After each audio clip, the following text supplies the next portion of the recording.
was typical of my dad when he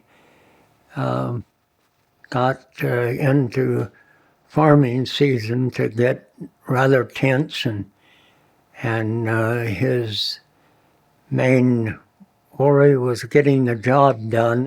Dad told me to go plow, and he hadn't realized I'd never plowed before. He didn't realize that his kids weren't really all that old. I think I was about 11, and he was in one of his moods where he was kind of grumpy. Things weren't getting done. I knew how to do chores with the animals and all, but I hadn't really done any field work to speak of. He just said, go plow, and that was an John Deere that had a lever clutch. And I hadn't plowed, but I had watched it, and I tried to talk and tell him I hadn't plowed before. I decided, well, I had watched him plow, I could do it. And I took off and I plowed, and I can remember seeing that black earth turn over, I don't know if it had a 2-bottom plow or a 1, but an A wasn't very big. Anyway, I remember successes, that maybe surprising successes. Later, I think Dad realized that I had never plowed before, but he figured that if he could do it, his boys could do it. And it's helped my appreciation of black clay loam soils and the farmers working with the soil. It probably helped set the stage for me wanting to make farming my lifetime career. We listened to our dad and tried to do what he ordered us to do. But it's like farm kids everywhere, it seems like we learn early and we take chances. I felt good that I had done what he told me to do, and it was a job that was all part of farming in that era. We plowed.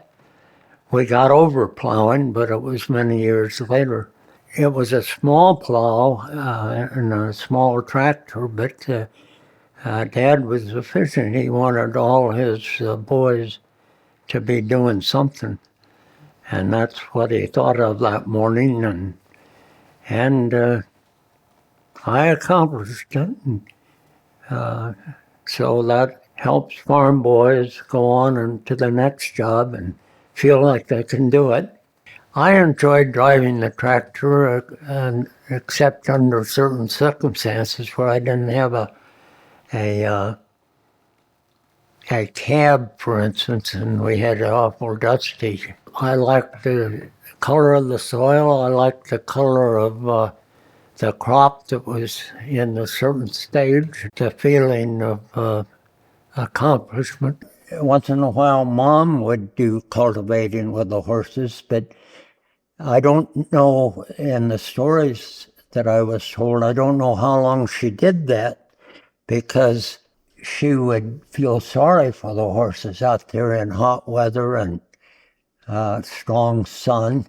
And down at the end of the field was a hedge tree, and the horses would want to stop and eat hedge leaves, and Mom, feeling sorry for them, would let them eat, and they'd get their bridle tangled, and it was beyond her to get it straightened out and get them turned around and cultivate the other way. But Breck, our hired man, would have to stop his cultivating, come over and get the horses untangled. Mom, of course, had mixed feelings about that, but I don't think they invited her back much. She had liked horses because when they married, Dad and Mom, she asked Dad for a horse instead of a ring, and it was a riding horse. She had been a city girl small town, Marseilles, Illinois, and she had met Dad by coming down to Wagoner, Illinois, and teaching school in the high school. And she was older than Dad, but that's how they met and got married, and she got the horse for her wedding.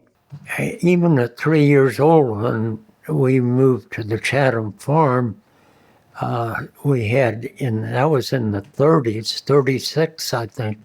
It was a hot year that family was very nervous about because it hot and dry and chinch bugs, armyworm, grasshopper. I've forgotten what other. But even at 3, I remember it. And Dad would get creosote and coat individual out of the ground telephone post. He'd coat them with creosote and pull that creosote along the ditch between the road and the field across the road to try to keep the armyworms from, because apparently they crawled across. But I can, even a 3-year-old, I can remember that smell and that, and the nervousness of the neighbors and the family about the insects. And so weather we knew was good and bad and caused good and bad things. But all in all, you learn that was part of farming. You took moves that alleviated the worst and celebrated the best, I guess. And then I remember the 50s being that way. 1954, I was down in summer camp in Texas. It was cooler there than it was back at the home farm, and it got 114 degrees on the corn crop that was just tasseling. Dad kept track of one field, made 6 bushel an acre that year. My grandfather, Dad's father, was a farmer, 80 acres near Wagoner, Illinois. And the neighbors watched Dad grow up and suggested that he become a hired man himself on the farm. Dad helped on his folks' farm, and then he got an offer to rent a farm after he got married, and it was up in on the Illinois River up in eastern Illinois. And his neighbors, I remember that Dad used to tell that story a lot, that his neighbors said that he should work for others before he rented his own, but he was proud telling the story of successfully renting his own farm for his family. And that's where all 3 of his boys were born, up on the farm in Easton. It was sandy, close to the river farm. It was sandy, and he used to tell how happy he was to get offered a farm in Sangamon County that was black clay loam. The sandy farm was okay if you got the rains. It didn't take much of a drought to hurt the crop. He proved himself that he could handle a rental farm. And then he made enough on rental that he was able to buy an 80 in about 1946. That was one of his goals in life, is to own his own land. And a goal in his life, I think, was to get his kids to farm. We all helped him on the farm, and that's where I first remembered. I think I was 3 years old when we came down to the Chatham farm. It was a farm that was on both sides of Route 66, and that was sort of a educational thing for us. And it reminds me, in telling the plow story, that I did have experience on that farm driving a tractor.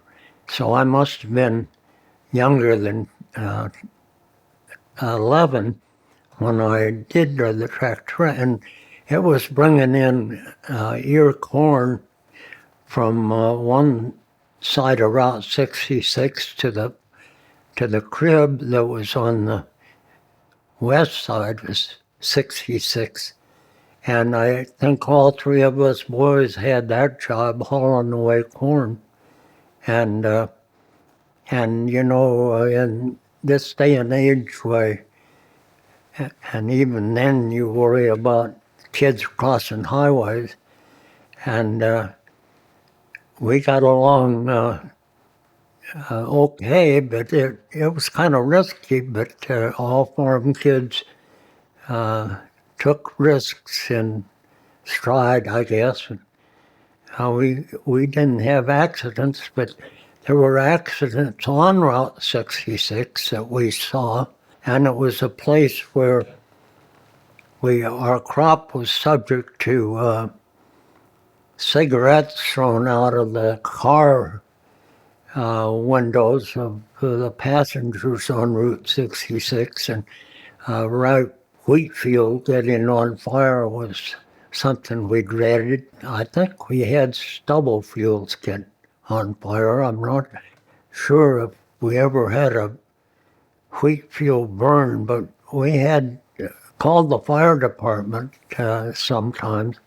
But generally, I think we'd get wet sacks and try and beat out the little starts of fire. Dad I said he had one brother that farmed, but he had two brothers, and that older brother went into the dentistry. He was practicing in Chicago when I was growing up on that Chatham farm, and he would bring his dentist friends down to our farm, and they would hunt in the timber behind our house. But why I remember Uncle Doc, we called him, some of his friends would be interested in asking us boys questions about what we planned with our life. And I remember one of them encouraged me to go to college.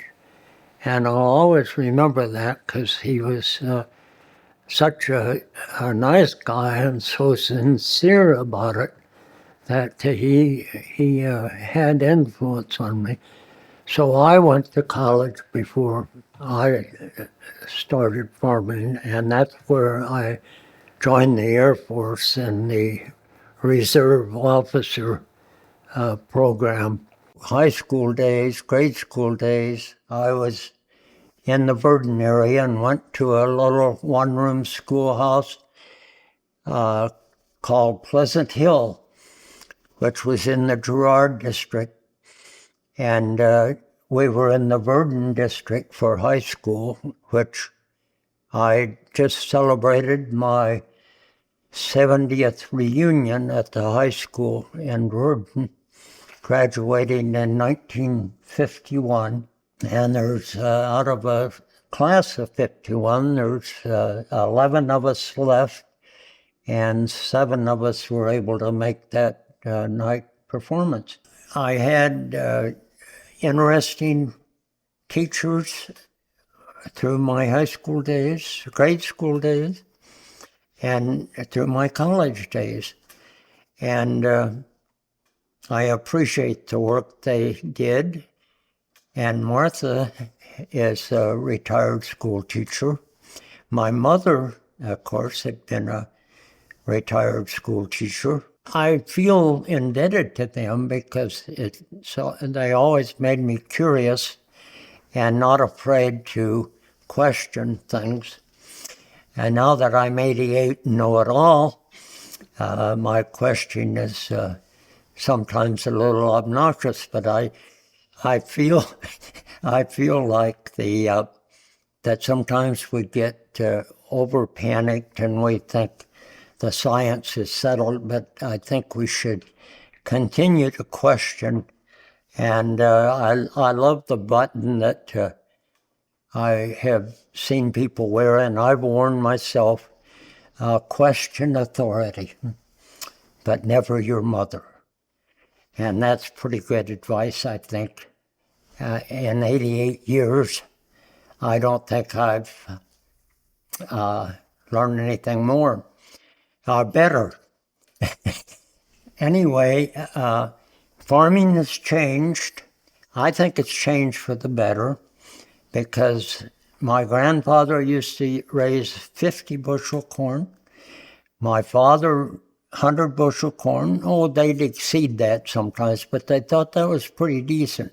I raised 150 bushel corn, thought that was pretty decent corn, and now the farm is raising 200 bushel corn, sometimes 240 bushel corn, and I think we need to pay attention to runoff and other things, but we have the machines that are capable of watching out for not over-applying fertilizers, and we have the cooperative spirit to make sure the land continues productive and adaptable to change. Along with farming, I had an interest in flying, and that had started up at our Chatham farm near Route 66. Dad saw that in the little airport out on the south side of Springfield were giving rides in airplanes, and I was probably around 6 years old. I'm not sure, but the Ford Trimotor, Ford made an airplane back then, a three-motor transport airplane, and I think it was $5 for a ride, and Dad and I took a ride. I looked down and thought, this is fantastic. I got to fly someday. And that was a unique airplane. I didn't know it at the time, but it didn't last too long, and it was had an awful lot of motor for little capacity, I think. That day, and that's when I set my heart on learning to fly someday. After high school, I went to college at the University of Illinois, and there I went into ag science. It wasn't called that at first, it was general ag. But I graduated in ag science, and I had gotten into the ROTC program that the Army had, and I had wanted into the Air Force ROTC because I had hopes of learning to fly. I finally talked my way in, and I don't know exactly how lucky I got, because I had been assigned to a tank corps, and I had always dreaded being cooped up in a big machine. I got into the Air ROTC, and upon graduation, I got to go to flight training. I went down to Texas in primary, and I got my wings, and then I went out to Arizona and flew the T-33 in advanced training. And then I went over to Korea. In Korea, it was the F-86 Sabre jet. I went to an outfit there to guard the armistice, and our job was to keep watch of the north and guard our runways. When the airlines would get off course and didn't give the code signals, we'd go check and make sure it was friendly. I did that for a year, which was the average tour in Korea at that time. And I had the choice then of getting out when I came home or taking another assignment, and I chose to get out and start farming. I was glad Dad welcomed me back after, in 1958, I believe, I came back to the farm. I enjoyed it, the learning, and I was happy to serve the country, and I stayed in the reserves by joining the Air National Guard. I was farming for 5 years, and they needed pilots, so I went back in and at Springfield Air Guard and flew with them for, I believe it was 10 years, 9 or 10 years. All the time harboring this feeling that I'll use flying in the farm, but didn't get around to that. My farming career took off in the Verdon area with livestock. We fed cattle. We put up silage in a silo, and that was our main roughage that we fed cattle. Had a silage unloader, threw it down, and had an auger that would feed our feeder calves, and it was mixed with shell corn, and they were fattened. And we, of course, had a fall get-together to neighbors were involved, and we filled neighbors' silos and filled our own silos, and then fed cattle all winter. We always had wheat. Sometimes we had oats. Not very often since leaving our horses. We raised oats for horses back in the 30s and early 40s.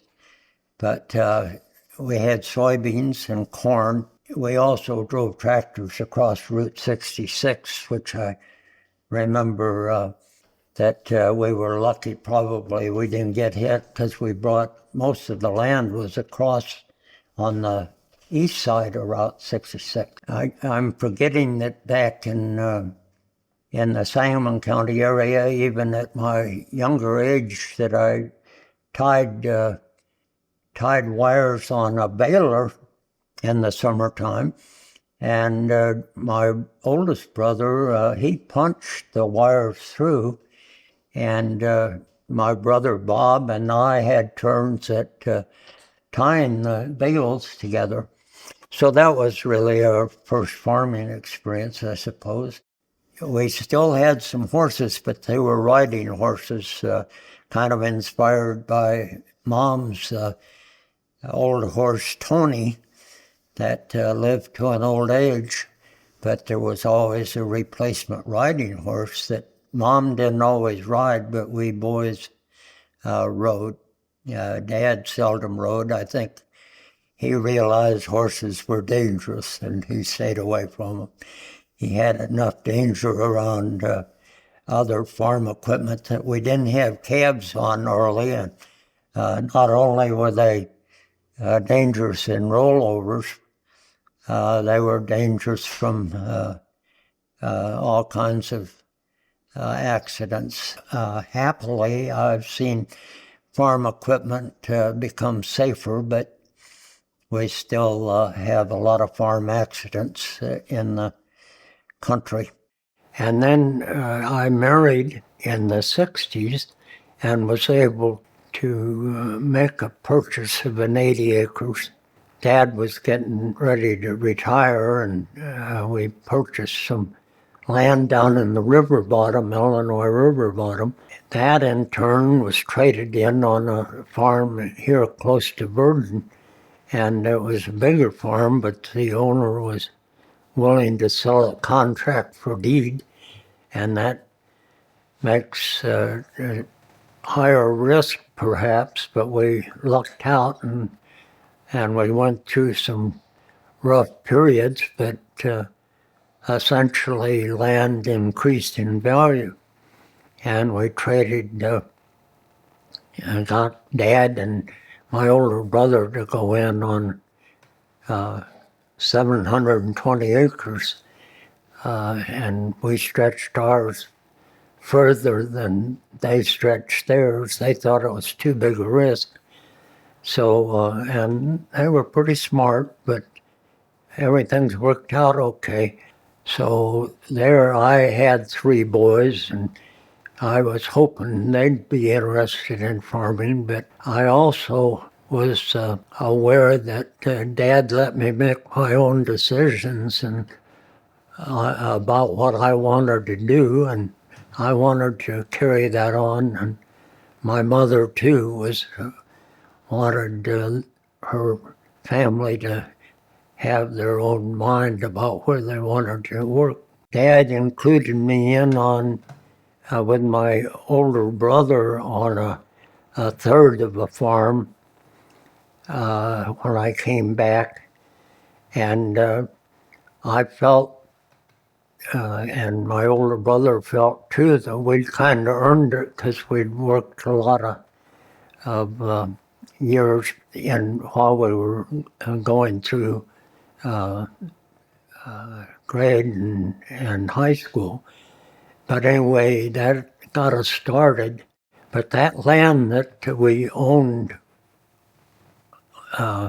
jointly has been owned by a couple owners, and now it's owned by a solar company among 5,000 acres that are solar panels, and getting yearly rental on it to about 3 times, 4, 5 times what farmers are getting cash rent for their rental farms. And this concerns me.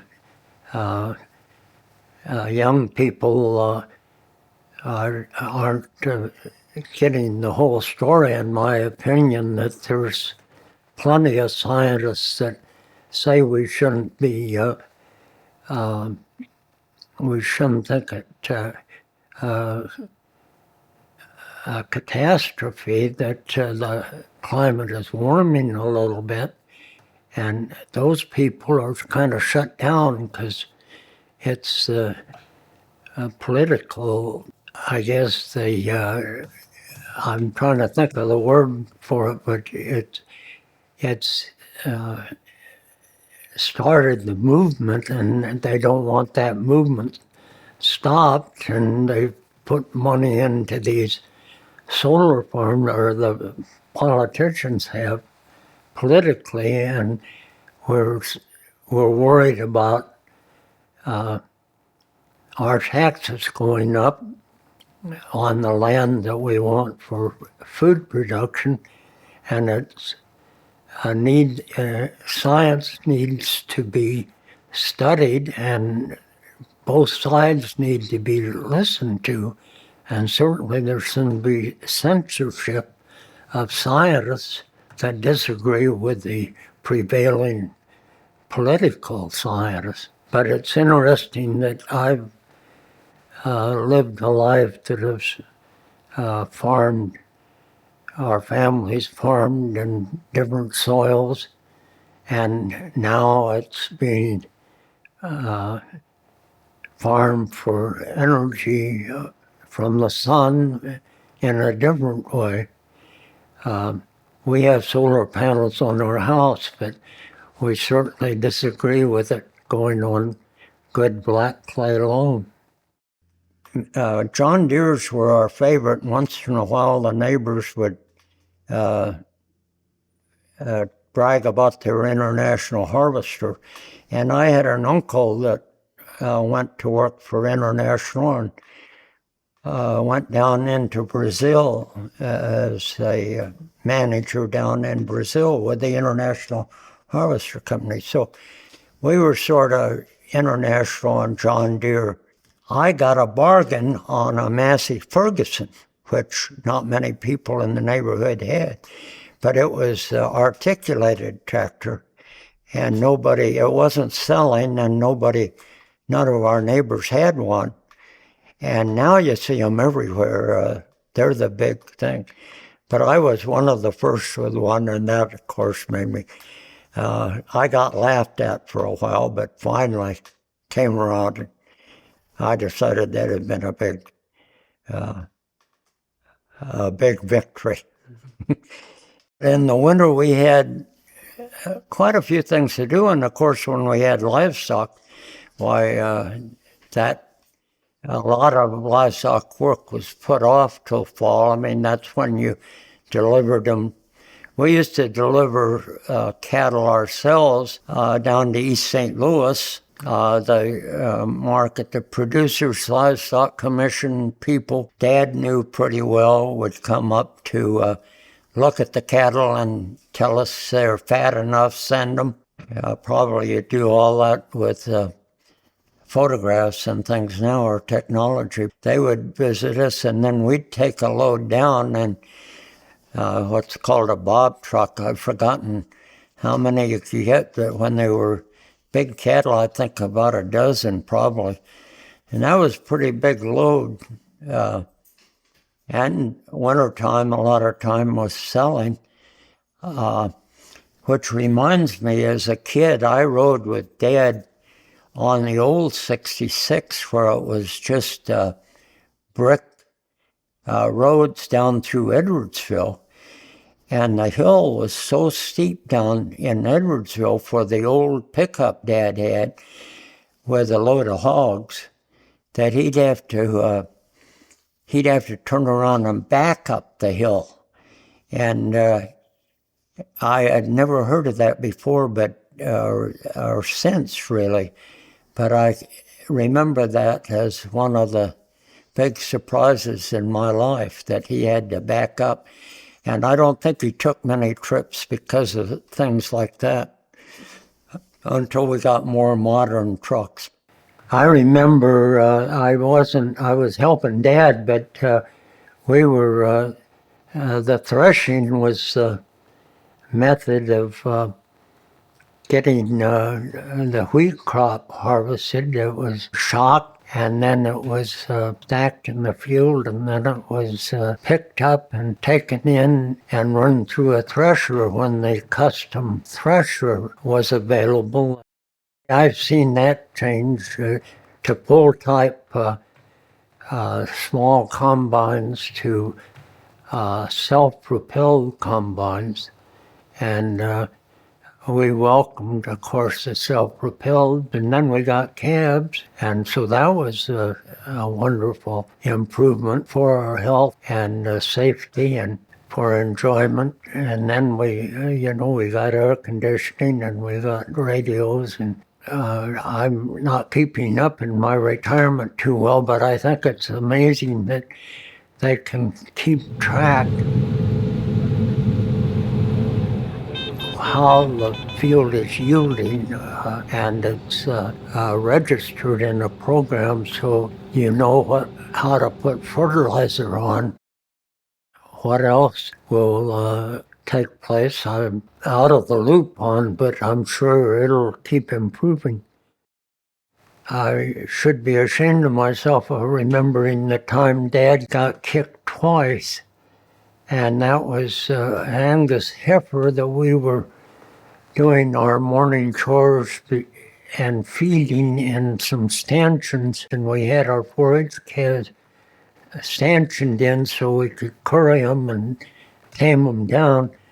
And this one Angus heifer was eating in the booth, and Dad was in one of his moods where he was irritated at us because we were almost late for school and hadn't gotten our chores done. He was helping us out by doing that, scattering wheat straw, and got too close to the heifer, and she popped him one real quick. I don't think she quit chewing, and my middle brother was there with me. He and I both looked at each other and kind of laughed, and as soon as Dad got kicked by the heifer, he kicked her and cursed. And before he got his foot back to the ground, she kicked him again. And she won. He moved away. But I hate to say it, but that was one of the most fun days I ever had. Was your dad okay? Yeah, he was. I think he had kind of a bruise, and he laughed about it later after he got over his mad spell. As a kid growing up, my mom played the piano, and she had some talent there in playing the piano, and we'd gather around and sing. And my middle brother, Bob, had a nice voice, and my older brother, Jim, had a nice voice. And when I would sing, I sounded like Dad, and he couldn't carry a tune, and my brothers had asked me to shut up. And when I got in that cab, I could sing by myself. Nobody complained. And I've forgotten what I used to like to sing, except I remember those songs I wasn't supposed to sing. And I think I sang it for you one day, and I think Martha would be appalled if I tried to sing that again, so I won't. Now I sing to Martha in the morning, and she's complained about getting an earworm. And I think that is success, when you can make your spouse get an earworm. And I'd sing for you now, but Martha's here and she might get an earworm. Dad and Mom was kind of like Martha and I. We have a little different politics, but not entirely. And Dad was more of an independent. Mom worshipped Roosevelt. But the classic tale, and you've heard it before, I'm sure, when Roosevelt was running for the fourth term, they both laughed and told the story of driving into Chatham to vote and trying to persuade each other to change their vote so they'd be together and not split the vote. And coming home, they found out they both had changed, and they'd split the vote, just in a different way. And I can remember the day that Roosevelt died. Mom was broken-hearted.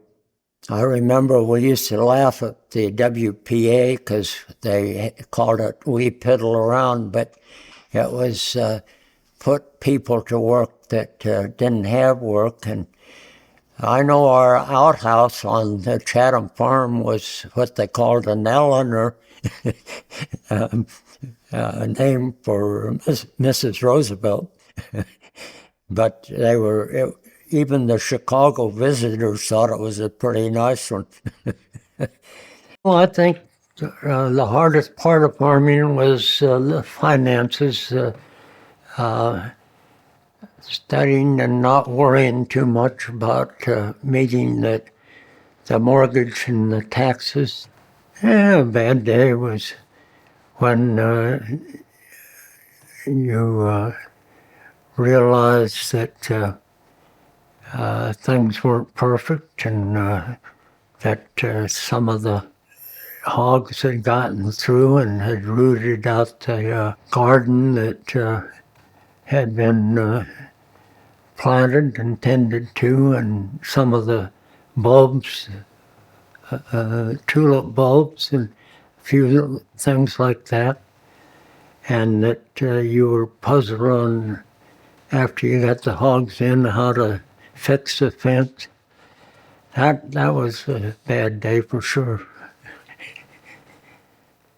One of the best stories I heard on neighbors lying to each other, neighbors that got together for coffee habitually, I don't think in the very busiest season, but especially if they got a rain. And they would tell how much rain they got. And there was one farmer that always had the most rain. I mean, if they were average was at 3/4 of an inch, he got an inch, and sometimes even inch and a half. something like that. I think years later, they told him that one of the guys was getting up extra early every rain, going down and putting extra water in his cage, so that he'd sound like a fool when he told how much rain he got. Anyway, I heard that, and I always watched out for that kind, because I had neighbors that would do a thing like that. But if I had a chance, I'd do it to them too. I got interested in tennis in college, and they had extra courts around, and we had fellow students that wanted to learn, and so I learned a little bit there, and I thought, well, this is fun. I had always wanted to play baseball, and tennis sort of was my baseball career, where I could hit a ball. In high school, didn't have baseball, so once I got in college and got to playing some tennis, I thought, I'm going to learn this.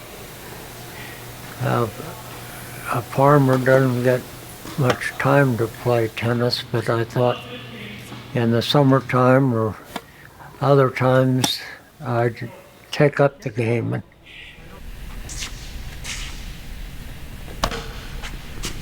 Every chance I've had, I've played tennis, and it's my baseball career. But I'm still playing and getting so I have to consider quitting because my eyes are a little crossed, and that's not good when you're trying to hit the ball. Anyway, I tell my doctor I play tennis, and at first she was surprised, but a couple years passed, and she said, my daughter's taking lessons. And she was so pleased that her daughter was taking tennis lessons, and she gave me a little credit for making her think of the tennis game. How often do you play? Play twice a week indoors. So will I see you playing at Wimbledon someday? Could be. I keep looking for scouts to sit in the observation room. In all this conversation, I haven't mentioned my wife. My first wife and I got a divorce after 37 years, but she had helped on the farm, and she should get credit for it. It's like my sons helped on the farm, and they should get credit for it. And having a good day on the farm was getting help from your wife and your kids, and seeing that a goal that we all had was being accomplished, and that is to be able to enjoy life and our wishes of the future. Our divorce left me still close to her family, but June she was pretty young when we married, and she needed to move on. And today I'm glad to say that we're friends again, and Martha's friend with her. And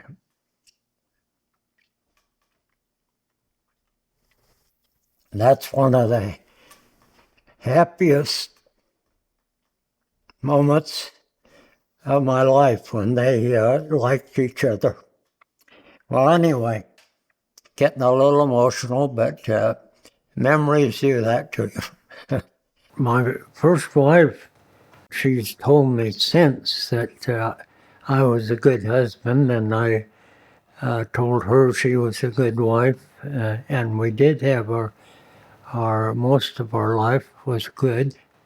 And she didn't get remarried, and I happily found a wonderful woman that got in on a little bit of the farm, and having her support was